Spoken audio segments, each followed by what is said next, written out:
Hello students, welcome back to Study Stimulus. Today we are studying cell cycle and cell division and this is going to be lecture number 2.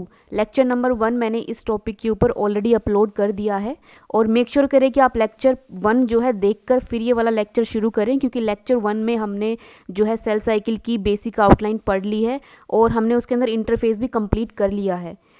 lecture 1 की जो है link मैं आपको description box में डाल दूंगी, so you can find that easily. Okay, so let's start today's lecture. Cell cycle and cell division हमने इसके अंदर देखा था, पहले ही हम देख चुके हैं कि इंटरफेस के अंदर क्या क्या हो रहा था. इंटरफेस के अंदर हमारा G1 फेज़ आता है, S फेज़ आता है, G2 फेज़ आता है.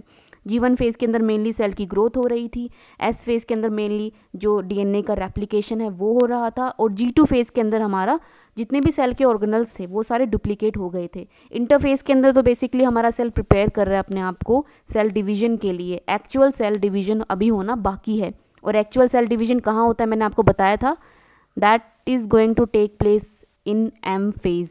तो आज जो है हम M फेज़ डिस्कस करने वाले हैं. M फेज़ से शुरू करते हैं. देखो, M फेज़ जो है बेसिकली हम इसको दो में डिवाइड कर सकते हैं. M फेज़, जिसको हम माइटोटिक फेज़ भी बोल रहे हैं, इसको हम डिवाइड कर देते हैं कैरियोकाइनेसिस एंड साइटोकाइनेसिस. कैरियोकाइनेसिस के अंदर हमें पता है कि न्यूक्लियस का डिवीजन होगा, साइटोकाइनेसिस के अंदर हमारा साइटोप्लाज्म का डिवीजन होगा, और एक ये मैनर्ड वे में होगा. पहले कैरियोकाइनेसिस होगा, फिर साइटोकाइनेसिस होगा. और कैरियोकाइनेसिस के अंदर भी हमारे पास 4 मेन जो है फेजेस आते हैं, that is prophase, metaphase, anaphase and telophase. एक चीज़ मैं आपको और बता देना चाहती हूँ कि जो ये हमारी सेल साइकिल चल रही है, ये एक बहुत ही प्रोग्रेसिव एंड कॉन्टीन्यूअस प्रोसेस है. इसके अंदर हम कोई भी क्लियर कट लाइन नहीं डिफाइन कर सकते. जितने भी हमारे फेजेस चल रहे हैं, हमने फेजेस के अंदर इसलिए डिवाइड किया मेनली ताकि जो है हमें जितने भी इवेंट सेल साइकिल के ड्यूरिंग हो रहे हैं वो सारे इवेंट्स हम अच्छे से पढ़ पाएँ और समझ पाएँ, इसलिए बस हमने उसको फेजेस में डिवाइड कर दिया है. Otherwise it's a very continuous and progressive process where no clear cut line can be drawn. तो प्रोफेज में क्या होता है, देखो एस फेज और G2 फेज तक जो हमारा डीएनए था, हमारा जो डीएनए था वो एस फेज में रेप्लिकेट हुआ था, राइट. रेप्लिकेट हुआ था, उसने अपनी पूरी कॉपी बना ली थी. G2 फेज के अंदर भी देखो ये अनटेंगल्ड ही टैंगल्ड ही पड़ा हुआ है, ये इंटरवाइंड है, ठीक है. डिस्टिंक्शन हम नहीं देख रहे इसके अंदर कोई भी. अब ये हमारा डीएनए है, ये पूरा जो है बिल्कुल ही टेंगल्ड वे में पड़ा हुआ है. इसको हम पहले क्या करेंगे, अनटेंगल करेंगे, इसको अनटेंगल करेंगे, फिर इसका होगा condensation. It is going to get condensed into chromosome, ठीक है. ये क्यों ज़रूरी है, देखो ये पूरा जो टेंगल्ड जो इसका फॉर्म है डीएनए का या फिर क्रोमेटिन का अगर हम बोले, तो अब इसको 2 सेल में डिवाइड करना है, 2 सेल में भेजना है हमें, 2 डॉटर सेल्स के अंदर. तो ये तो भेजना थोड़ा मुश्किल होगा, तो हम अगर इसको क्रोमोसोम की फॉर्म में ले आए कंडेंस करके तो ये ईजी होगा. जो न्यूक्लियस का जो डिवीजन है हमारा कैरियोकाइनेसिस है वो ईजी होगा, तो इसलिए ऐसा हो रहा है.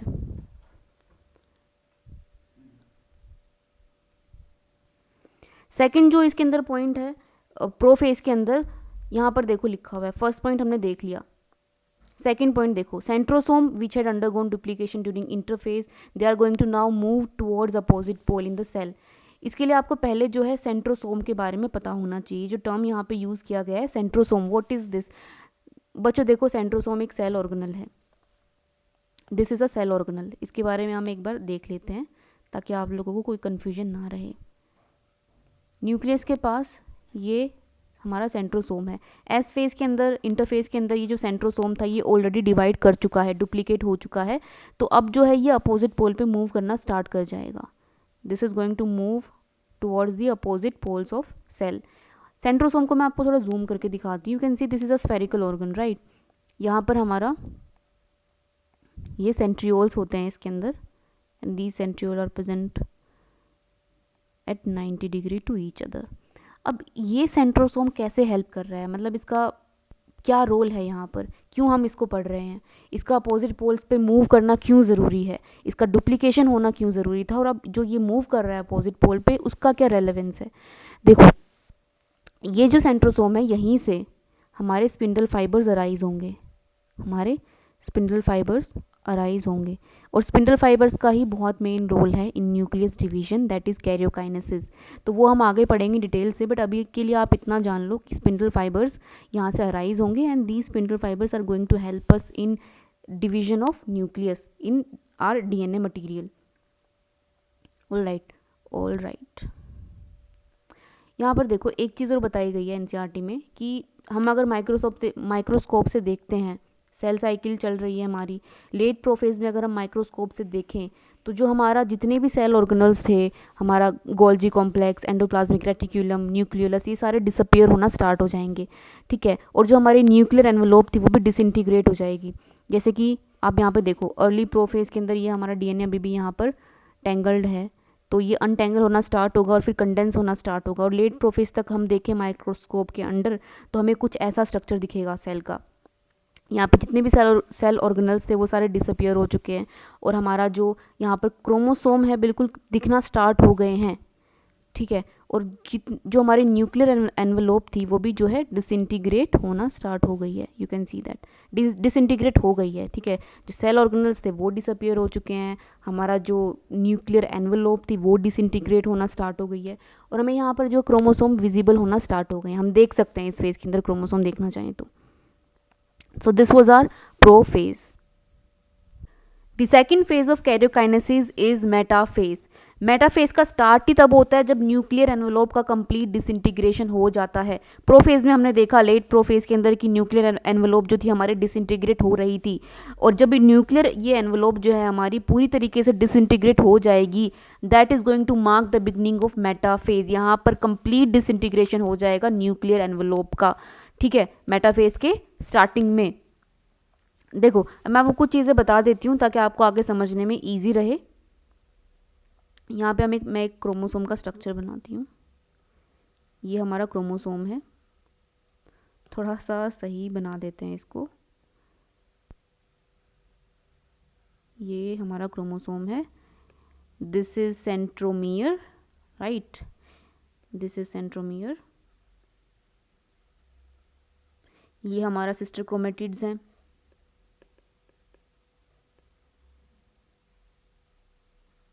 ओके, ये पूरा हमारा एक क्रोमोसोम बोलेंगे हम इसको, ओके। तो ये जो सेंट्रोमियर है इसके पास में, इसके दोनों तरफ एक्चुअली एक डिस्क शेप का स्ट्रक्चर होता है, proteinaceous disc shape structure, that is kinetochore.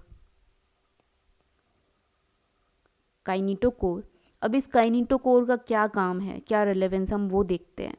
हमने स्पिंडल फाइबर्स पढ़े, स्पिंडल फाइबर्स के बारे में हमने पढ़ा। अब देखो जो स्पिंडल फाइबर्स हैं वो सेंट्रोसोम से अराइज हो रहे थे, सेंट्रियोल से अराइज हो रहे थे, और अराइज होके वो अटैच होंगे काइनेटोकोर से। बेसिकली ये अटैचमेंट साइट प्रोवाइड करेगा स्पिंडल फाइबर्स के लिए, क्या, काइनेटोकोर।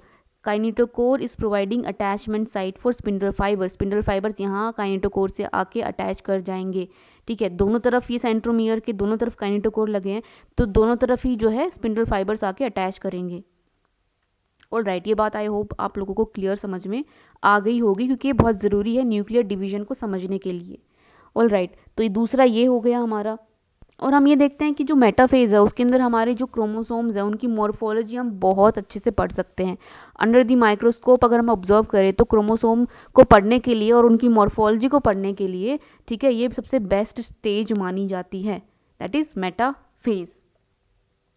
तो जो की फीचर्स हैं मेटाफेज के हम देखें तो spindle fibers attach to kinetochore of chromosomes, हमने देख लिया, स्पिंडल फाइबर्स आके काइनेटोकोर से अटैच कर जाएंगी। दूसरा, chromosomes are move to spindle equator and get aligned along metaphase plate through spindle fibers to both poles.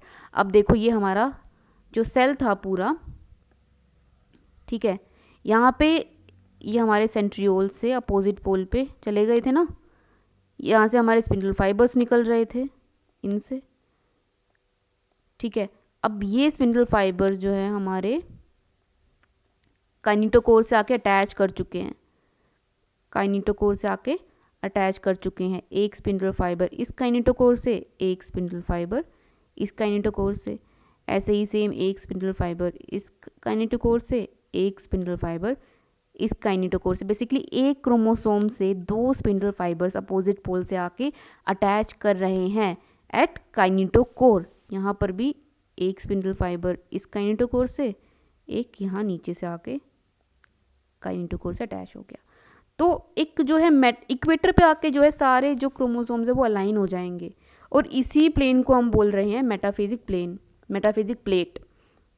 Alright, सारे क्रोमोसोम्स हैं जो हमारे स्पिंडल फाइबर से अटैच हो चुके हैं और वो इक्वेटर पे आके अलाइन कर चुके हैं। तो ये हमारा मेटाफेज में चल रहा था बेसिकली, ठीक है। हमारा न्यूक्लियर एनवेलोप का बिल्कुल डिसइंटीग्रेशन हो चुका है, हमारे क्रोमोसोम्स जो है बिल्कुल कंडेंस होके क्लियरली विजिबल हम जो है देख पा रहे हैं उनको। तो मॉर्फोलॉजी जो है स्टडी करने के लिए एक अच्छी स्टेज है, ठीक है। हमने फिर देखा कि जो हमारे स्पिंडल फाइबर्स थे वो हम उनकी वजह से जो है हमारे जितने भी क्रोमोसोम थे वो मेटाफेजिक प्लेट पे अलाइन हो चुके हैं। So these are the features of metaphase. Now the third phase under karyokinesis is anaphase. Anaphase के अंदर हम अब देख लेते हैं कौन कौन से इवेंट्स हो रहे हैं। देखो, मेटाफेज के अंदर मेटाफेजिक प्लेट बन चुकी है, सारे हमारे क्रोमोसोम्स जो है इक्वेटर पे अलाइन हो चुके हैं। अब आगे क्या होता है यहाँ से, अब ये स्प्लिट होने हैं, जो क्रोमोसोम है हमारे स्प्लिट होने हैं। यहाँ पे स्पिंडल फाइबर से काइनेटोकोर अटैच्ड है एक क्रोमोसोम से, दोनों डायरेक्शन से, दोनों पोल से जो है स्पिंडल फाइबर्स आ रहे हैं और काइनेटोकोर से अटैच हो रहे हैं। अब ये स्पिंडल फाइबर्स अपनी अपनी तरफ अपनी अपनी डायरेक्शंस में जो है सेंट्रोमियर को खींचेंगे। देखते हैं कैसे हो रहा है। Let me draw it for you here. मान लेते हैं मैं 2 क्रोमोसोम दिखा रही हूँ, हमें पता है ये कितने, ये मैं आपको 2 क्रोमोसोम दिखा रही हूँ बट हमें पता है 46 क्रोमोसोम्स होते हैं, राइट। हमारे अंदर ह्यूमन सेल्स के अंदर 46 क्रोमोसोम्स होते हैं, ठीक है। तो मैं यहाँ पे 2 बना के आपको दिखा देती हूँ ताकि आपको जो है क्लियर आइडिया मिल जाए। यहाँ पे हमारा सेंट्रोमियर है, ये हमारे सेंट्रियोल, ठीक है। यहाँ से हमारे स्पिंडल फाइबर्स अराइज हो रहे हैं और काइनेटोकोर से जाके अटैच कर रहे हैं। अब क्या होगा, ये स्पिंडल फाइबर्स इनको अपनी अपनी डायरेक्शंस में खींचेंगे। अभी ये पूरा हम इसको एक क्रोमोसोम बोल रहे हैं because both the chromatids are still attached to centromere. Centromere सभी भी अटैच है तो इसको हम एक ही क्रोमोसोम बोलेंगे। जब ये अलग हो जाएंगी, ये जब दोनों क्रोमेटिड्स अलग हो जाएंगी तब हम इनको सेपरेट क्रोमोसोम्स बोल सकते हैं। तो देखो कैसा दिखेगा, ये यहाँ पे हम बना लेते हैं, ठीक है। ये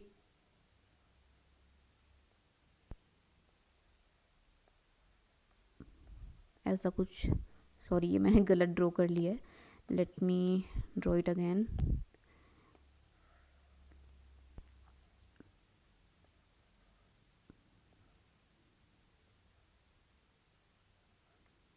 ठीक है, ये देखो ये सेंट्रोमियर है, ये सेंट्रोमियर है, ये सेंट्रियोल, ये सेंट्रियोल। अब ये यहाँ पे मूव कर रहे हैं। सेंट्रोमियर जो है आप देख रहे हैं ये पोल की तरफ डायरेक्ट हो रखा है। सेंट्रोमियर जो हमारे पोल्स हैं उनकी तरफ डायरेक्ट हो रखे हैं, और जो हमारी जो देखो यहाँ पे लिखा भी हुआ है, let's read this out. As each chromosome moves away from the equatorial plate, the centromere of each chromosome remains directed towards the pole. ठीक है, सेंट्रोमियर जो है डायरेक्ट हो रखा है पोल की तरफ, and hence at the leading edge with the arms of the chromosome trailing behind. जो एक क्रोमोसोम की आर्म्स जो हैं ये ऐसे पीछे की तरफ ट्रेल बिहाइंड कर रही हैं, ठीक है। जो आगे जो है वो है सेंट्रोमियर है, ठीक, क्योंकि सेंट्रोमियर से ही हमारा जो काइनेटोकोर है वो अटैच है और वहीं से आके जो है स्पिंडल फाइबर्स अटैच हो रहे हैं। तो ये खिंचाव जो है दोनों पोल की तरफ सेंट्रोमियर्स का हो रहा है और ये जो है अपोजिट पोल्स पे मूव कर रहे हैं, और मूव करते टाइम कुछ ऐसा दिखेंगे, हमारे क्रोमोसोम्स जो है कुछ ऐसे दिखेंगे। ऑलराइट, ये आपको समझ में आ गया होगा। ये ज़रूरी है समझना कि एक्चुअल में जो है हमारा जो क्रोमोसोम्स है वो डिवाइड कैसे कर रहे हैं। ये बहुत ही इंटरेस्टिंग है ना। देखो मेरे को जब मैं 11th क्लास में थी तो मुझे ये समझ में नहीं आया था, ये जो डिवीज़न हो रहा है सेल साइकिल। स्टार्टिंग में जब पढ़ना शुरू किया तो इजी लगी थी, बट देन बीच में यहाँ पे आके मैं थोड़ा सा फंस गई थी, मुझे समझ में नहीं आ पा रहा था कि, और मेरे को बेसिकली समझ नहीं आ रहा था कि ये जो क्रोमोसोम का जो ये सिस्टम है, एक क्रोमोसोम किसको बोल रहे हैं, फिर क्रोमेटिड्स किसको बोल रहे हैं। समझ में आ जाता था बट बीच में मैं फिर कंफ्यूज हो जाती थी। तो मैं मेक श्योर कर रही हूँ कि आप लोगों को जो है बिल्कुल ये क्लियर कट समझ में आए, ठीक है। देखो इसकी इमेज हम यहाँ पर भी देख लेते हैं। यहाँ पर भी आप देख रहे हो कि ये यहाँ पे हमारा सेंट्रोमियर है और ये हमारी जो है क्रोमोसोम की टेल्स हैं। अब हम इनको क्रोमोसोम बोल सकते हैं ना बच्चों। देखो इनको क्रोमोसोम बोल सकते हैं ना, क्योंकि अभी अलग हो चुके हैं। ये जो हमारे सेंट्रोमियर से अटैच थी दो क्रोमेटिड्स, अब ये अलग हो चुकी हैं, तो अब हम इनको सेपरेट क्रोमोसोम्स कंसिडर करेंगे। अब हम इनको सेपरेट, एक क्रोमोसोम से ये जो क्रोमेटिड्स थी ये डिवाइड दो में जो है सेपरेट हो गई, और अब ये एक क्रोमोसोम नहीं, एक क्रोमोसोम इधर चला गया, एक क्रोमोसोम इधर चला गया। ठीक है, हमारे पास मैंने आपको बताए थे कि हमारे पास मान लो, तो माने थे हमने कि माने क्या, हमारे ह्यूमंस के अंदर 46 क्रोमोसोम्स होते हैं ना, तो ये 46 क्रोमोसोम्स आके यहाँ मेटाफेजिक प्लेट पे लाइन हो गए थे। अब यहाँ पे स्पिंडल फाइबर्स आके अटैच करे थे और ये स्प्लिट हो गए थे। तो ये स्प्लिट हुए, देखो ये गया इधर, ये गया इधर, ये गया इधर, ये गया इधर। ऐसे ही जो 46 के 46 क्रोमोसोम्स हैं वो दोनों पोल्स पे चले जाएंगे। हमारे पास यहाँ पे हम लिख सकते हैं 46 क्रोमोसोम्स थे, नंबर ऑफ क्रोमोसोम्स 46। अब यहाँ पर क्या है, अब ये जो क्रोमेटिड एक स्प्लिट होकर इधर गई है, इसको भी हम एक क्रोमोसोम कंसिडर कर रहे हैं अब। तो ये भी जो है हमारे यहाँ पर भी 46 क्रोमोसोम चले गए, ठीक है, और यहाँ पर भी हमारे 46 क्रोमोसोम्स चले गए। और अब ये जो दो सेल्स बनेंगे हमारे पास, डॉटर सेल्स जो हमारे बनेंगे, उनके अंदर equal amount of DNA divide हो गया ना। देखो यही तो बताया था हमने कैरियोकाइनेसिस के अंदर कि जितना भी हमारा डीएनए है वो दो डॉटर सेल्स के अंदर इक्वली डिवाइड हो जाए, तो हमने कर दिया डिवाइड इक्वली। तो जो मेन जो की पॉइंट्स थे एनाफेज के यहाँ पर लिखे हुए हैं, हम पढ़ लेते हैं। Centromere splits and chromatid separate. Centromere हमारा जो है स्प्लिट हो जाता है, क्योंकि वहीं से हमारा जो दो क्रोमेटिड्स जो सिस्टर क्रोमेटिड्स होते हैं वो अटैच होती हैं, वो स्प्लिट हो गया और क्रोमेटिड सेपरेट हो गई हैं। ठीक है, chromatids move to opposite pole, और क्रोमेटिड्स जो है अपोजिट पोल पर मूव करके पहुँच जाती हैं। यहाँ पर यह हमारा खत्म हुआ एनाफेज। अब हम नेक्स्ट फेज पे चलते हैं, दैट इज टीलोफेज। तो टीलोफेज हमारा जो है फाइनल स्टेज होगा कैरियोकाइनेसिस के अंदर। टीलोफेज के अंदर क्या क्या होगा, टीलोफेज के अंदर जो हमारा स्पिंडल फाइबर था वो डिसइंटीग्रेट हो जाएगा, क्योंकि स्पिंडल फाइबर का क्या काम था, है ना, स्पिंडल फाइबर का बस यही काम था कि जो हमारे क्रोमोसोम्स हैं उनको अपोजिट पोल्स तक पहुंचा दे, और उसका काम अब खत्म हो गया, तो वो डिसइंटीग्रेट हो जाएगा, ब्रेक डाउन हो जाएगा। ठीक है, यहाँ पे हमारी जो न्यूक्लियर मेम्ब्रेन जो डिसअपियर हुई थी वो वापस से रीअपियर हो जाएगी। ठीक है, तीसरा क्या होगा कि जो हमारे जो ईआर, गोल्जी एंड जो न्यूक्लियोलस जो था हमारा, वो जितने भी सेल ऑर्गेनल्स थे बेसिकली वो सारे रीअपियर हो जाएंगे, क्योंकि अब जो है सेल को भी तो डिवाइड करना है ना, साइटोप्लाज्म भी तो डिवाइड करेगा, और साइटोप्लाज्म के साथ साथ जितने भी हमारे सेल ऑर्गेनल्स है वो भी दो डॉटर सेल्स में जाएंगे, तो उनका वापस से रीअपियर होना ज़रूरी है। और यहाँ पर देखो एक चीज़ इन्होंने लिखी हुई है, ये जो स्टेजेस है इन्होंने मेन जो इवेंट्स है वो यहाँ पे बता दिए हैं। पहला इन्होंने बोला है कि क्रोमोसोम का जो क्लस्टर है, opposite spindle poles and their identity is lost as discrete elements. क्या हो रहा है इसको जरा ध्यान से सुनो, ध्यान से बिल्कुल देखो। हमारा जो क्रोमोसोम्स थे वो यहाँ पर पहुँच गए थे, अपोजिट पोल्स पर पहुँच गए थे। ठीक है, अब सेल्स को दो में डिवाइड करना है, डॉटर सेल्स में बनना स्टार्ट होंगे। जो एक जो सेल था उससे हमारे दो सेल्स बन रहे होंगे इस स्टेज के ऊपर। तो हमारे जो क्रोमोसोम्स थे वो अपोजिट पोल पे पहुंच गए हैं। वहाँ पर पहुंचने के बाद जो उनकी आइडेंटिटी लॉस्ट का क्या मतलब है, यहाँ पर ये वापस से क्रोमेटिन के फॉर्म में आ जाएंगे। ठीक है, वापस से क्या करेंगे, डीकंडेंस हो जाएंगे। कंडेंस होके तो ये क्रोमोसोम्स बने थे ना, अब डीकंडेंस होके वापस ये जो है क्रोमेटिन की फॉर्म में आ जाएंगे, जो जहाँ से ये कंडेंस होकर क्रोमोसोम्स बने थे। अपोजिट पोल पे पहुँचते ही इनका पहला काम यही होगा, डीकंडेंस होना और क्रोमेटिन की फॉर्म में आ जाना। ठीक है, तो ये हमारा टीलोफेज था। इसके अंदर हमने देखा कि जो क्रोमोसोम्स है वो क्या बोलते हैं, सॉरी, वो डीकंडेंस हो रहे हैं, और डीकंडेंस होके वापस से क्रोमेटिन की फॉर्म में आ गए हैं। दूसरा, हमारे जितने भी सेल ऑर्गेनल्स जो डिसअपियर हुए थे वो वापस से रीअपियर हो जाएंगे। न्यूक्लियर एनवलप जो हमारा डिसइंटीग्रेट हुआ था वो वापस से अपीयर हो जाएगा, बनना शुरू हो जाएगा। ठीक है, तो ये जो है एक पोल की सिचुएशन ये है, and the same situation goes with opposite pole. दूसरे पोल की भी यही सिचुएशन है। ठीक है, अब जो है सेल रेडी है साइटोकाइनेसिस के लिए। ठीक है, हम क्योंकि हमारे पास जो जितना भी हमारा डीएनए का मटेरियल था वो हमने डबल कर दिया है, हमारे जितने भी सेल ऑर्गेनल्स थे वो डबल हो गए हैं। अब बारी है सेल के जो हमारा सेल का साइटोप्लाज्म है उसके डिवाइड करने की, और वो किस में होगा, साइटोकाइनेसिस के थ्रू। तो साइटोकाइनेसिस को एक बार हम अब पढ़ लेते हैं। तो अब हमारा सेल बिल्कुल रेडी है साइटोकाइनेसिस के लिए, दैट इज साइटोप्लाज्म डिवीजन। देखो, अब जब साइटोप्लाज्म डिवीजन होगा तो एनिमल सेल के अंदर थोड़ा सा ये अलग तरीके से होगा, और प्लांट सेल के अंदर थोड़ा सा अलग होगा, क्योंकि दोनों सेल्स की क्वालिटीज़ अलग अलग हैं। तो एनिमल सेल में देखो जैसे कि प्लाज्मा मेम्ब्रेन होती है, सिर्फ सेल वॉल नहीं होती है, और प्लांट्स के अंदर सेल वॉल भी प्रेजेंट होती है प्लाज्मा मेम्ब्रेन से आउटसाइड। तो दोनों का डिवीजन जो है थोड़ा सा अलग होगा। तो देखते हैं कि डिफरेंस क्या है इन दोनों के जो है साइटोप्लाज्म के डिवीजन में। मान लेते हैं ये हमारा एनिमल सेल का मैं पहले बता देती हूँ, फिर हम देखेंगे प्लांट सेल का। तो एनिमल सेल का देख लेते हैं एक बार। एनिमल सेल का साइटोकाइनेसिस।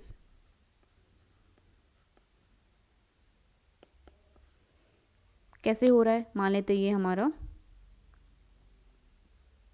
सेल है, हमारा डीएनए का कंटेंट बिल्कुल डबल हो गया, अपोजिट पोल पे जा चुका है, हमारे सारे सेल ऑर्गेनेल्स डबल हो चुके हैं, ठीक है, यहाँ पर ये न्यूक्लियस। तो अब ये देखो ये एक फर्रो बनना स्टार्ट होता है और ये बाहर से अंदर की तरफ ये देखो जा रहा है।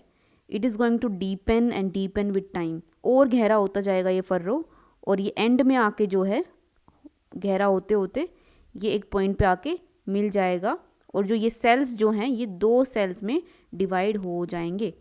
That's it. ये हमारा एनिमल सेल का साइटोकाइनेसिस हो गया। प्लांट सेल की साइटोकाइनेसिस को हम थोड़ा देख लेते हैं। प्लांट सेल साइटोकाइनेसिस, इसमें क्या हो रहा है, इसमें देखो ये हमारा प्लांट सेल है, ठीक है, और ये सेल वॉल बना दिया हमने, ये अब प्लाज्मा मेम्ब्रेन हो गई इसकी। ये मिडल से ये स्टार्टिंग होती है इसकी, मिड टू आउटसाइड जो है इसकी स्टार्टिंग होती है। ये बाहर से अंदर की तरफ फर्रो बन रहा था, ओके, और ये अंदर से बाहर की तरफ स्टार्टिंग हो रही है।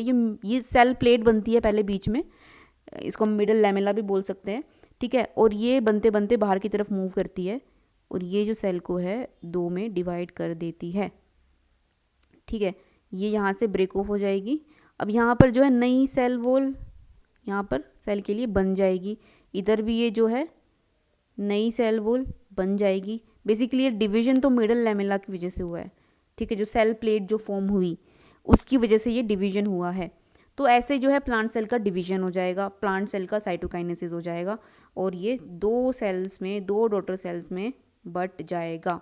सिंपल, इट्स वेरी सिंपल, बस थोड़ा सा आप इसको एक बार देख लो तो बिल्कुल क्लियर हो जाएगा। So I think we are done with M phase. M phase के अंदर कैरियोकाइनेसिस था, साइटोकाइनेसिस था, और कैरियोकाइनेसिस में हमने 4 फेजेस देखे, और फिर हमने देखा साइटोकाइनेसिस प्लांट्स का और एनिमल सेल का कैसे डिफरेंट है। देखो हमने पूरा जो है माइटोसिस कंप्लीट कर लिया है, तो अब हम माइटोसिस जो हमने ये पूरा पढ़ा है इसका हम सिग्निफिकेंस देख लेते हैं कि सिग्निफिकेंस क्या है इसका। तो देखो जो माइटोसिस है वो मेनली जो मल्टी सेलुलर ऑर्गेनिजम्स है लाइक अस ह्यूमंस, उनके सोमैटिक सेल्स में होगा, और सोमैटिक सेल्स में भी ये नहीं है कि बॉडी के सारे सोमैटिक सेल्स में ही ये माइटोसिस का प्रोसेस हो रहा है। उसमें भी कुछ एक सेल्स होते हैं, जैसे कि हम बात करें तो स्किन सेल्स हो गए, हमारे गट सेल्स हो गए, चीक सेल्स एंड ब्लड सेल्स, तो इनके अंदर क्या है सेल डिवीजन होता रहता है।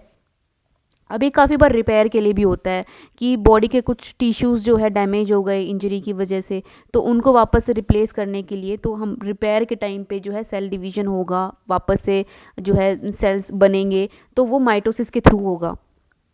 दूसरा इसका एक और रिलेवेंस है, एक और सिग्निफिकेंस है, that is it helps in restoring nucleus and cytoplasm ratio. कैसे, देखो कैसे ये रेशो रिस्टोर करता है। मान लो ये हमारा एक सेल है, ठीक है, ये हमारा न्यूक्लियस है, मान लेते हैं इसको P, ठीक है, ये हमारा साइटोप्लाज्म है, इसको मान लेते हैं Q। तो P/Q let's say was 0.2 for this cell. अब ये सेल ग्रोथ जब करेगा, जब ये बड़ा हो जाएगा, तो ये रेशो तो जो इसका जो है डगमगा जाएगा। तो अभी इस रेशो को मान लो, अब ये रेशो क्या हो गया, ये हमारा P/Q रेशो है, अब हमारा 0.1 हो गया। कैसे, आपको समझ में आया? हमने क्यू क्या लिया है, साइटोप्लाज्म। देखो साइटोप्लाज्म यहाँ पर जो है बढ़ चुका है, हमारा जो एरिया जो है, तो ये जब नीचे वाले डिजिट ज़्यादा हो जाएगी तो फिर जो पूरे का जो रेशो आएगा वो कम हो जाएगा। तो अब ये सेल जो है 2 में डिवाइड करेगा टू मेंटेन द रेशो, 2 में डिवाइड करेगा, तो वापस से जो रेशो जो था, जो P/Q रेशो था जो हमारा न्यूक्लियस और साइटोप्लाज्म का, वो वापस से 0.2 हो जाएगा। Simple, okay. तो एक ये इसका सिग्निफिकेंस है। और जो माइटोसिस है वो जो है डिप्लॉयड सेल में ही होता है मेनली, जैसे कि एनिमल्स के अंदर, बट कुछ एक एनिमल्स के अंदर देखो mitosis can occur in diploid cells except social insects, जैसे कि ड्रोन्स हो गए। जो क्वीन जो होती है, क्वीन जो बी होती है, वो जब एग ले करती है, एग का क्या होता है, एग जो है हैप्लॉइड होता है, माइटोसिस से जो है ड्रोन्स बना देगा। तो जो हैप्लॉइड जो एग है वो माइटोसिस के थ्रू ड्रोन बना रहा है। तो ये एक एक्सेप्शन हो गया। हमने देखा था कि सिर्फ डिप्लॉइड सेल्स में होता है, तो ऐसा बिल्कुल भी नहीं है, इंसेक्ट्स के अंदर ये हैप्लॉइड सेल्स में भी होगा। दूसरा प्लांट्स के अंदर देखें तो प्लांट्स के अंदर भी ये हैप्लॉइड और डिप्लॉइड सेल्स दोनों के अंदर हो सकता है। Clear? So this is it for today's video. हमने पूरा जो है माइटोसिस कंप्लीट कर लिया है। एम फेज़ के अंदर हमने जो है हमारे जितने भी फेजेस थे वो हमने पूरे पढ़ लिए हैं। So okay students, take care, bye bye, see you all in next video.